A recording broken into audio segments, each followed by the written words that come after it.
I just came from the county jail today ministering to the men, and on my way there, the word that kept coming in my spirit was complain.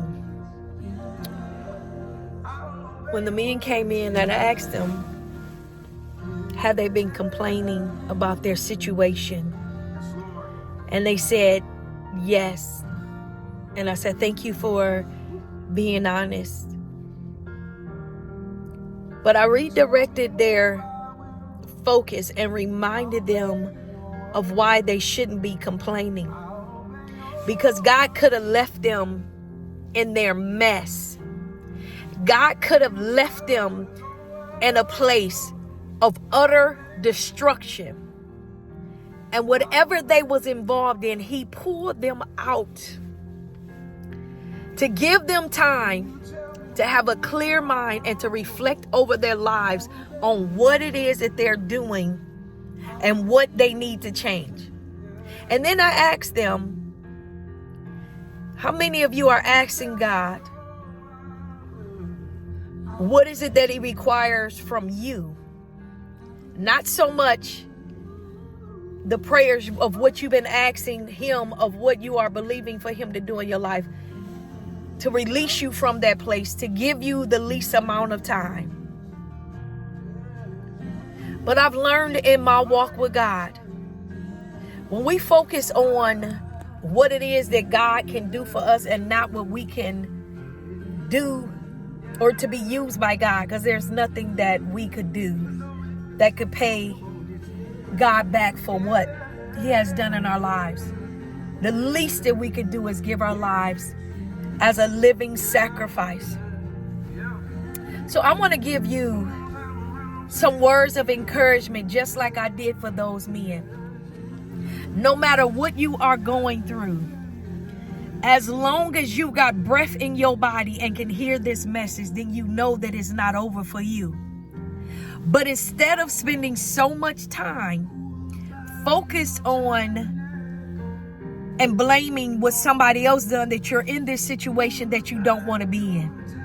But if you would take the time to find out what is it that God requires of you in this situation.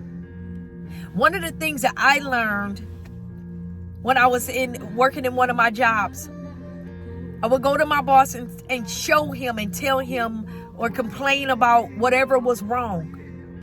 And he stopped me.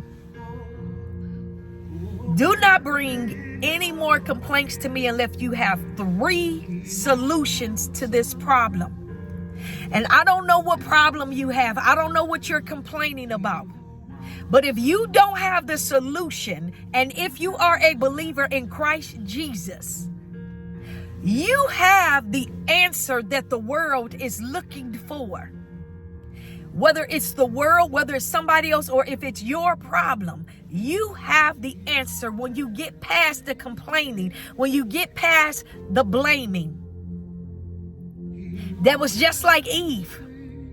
Instead of her taking accountability and owning her mess in the problem, she blamed the serpent. She said, the serpent deceived me. Now, she was smart enough to know that she had been deceived, but she hadn't come to the realization that I also have an answer to overcome.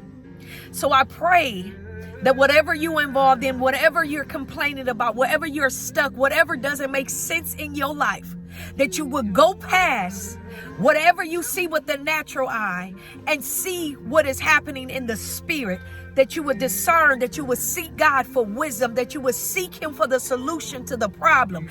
Become the problem, become the answer that everybody is looking for.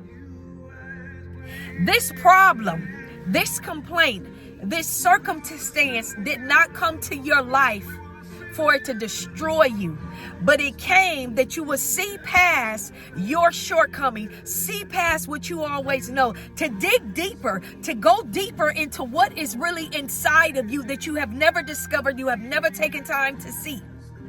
God is on the verge of doing something new in the earth realm. Will you be a part of it, or will you will you just complain about what's happening?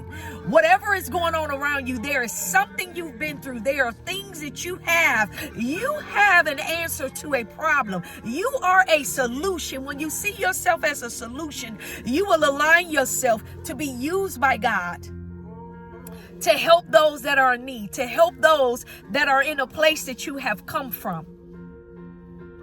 Don't spend so much time complaining that you miss the new thing that God wants to do in you. He wants to take that complaint and turn it into a solution.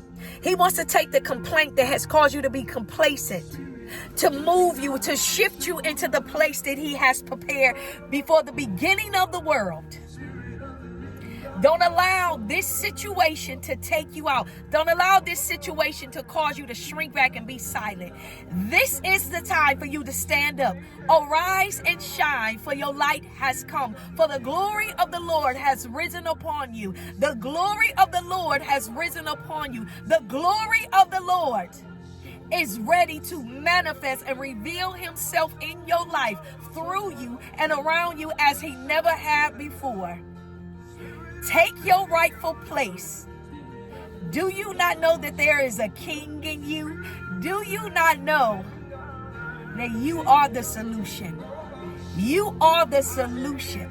For the manifold wisdom of God shall be revealed through His church, through the ecclesia, the one that goes beyond the four walls, beyond a place of worship. You are the church. You are the answer that the world is looking for. Open up your mouth and declare the word of the Lord. Be blessed, and have an awesome time in the Lord.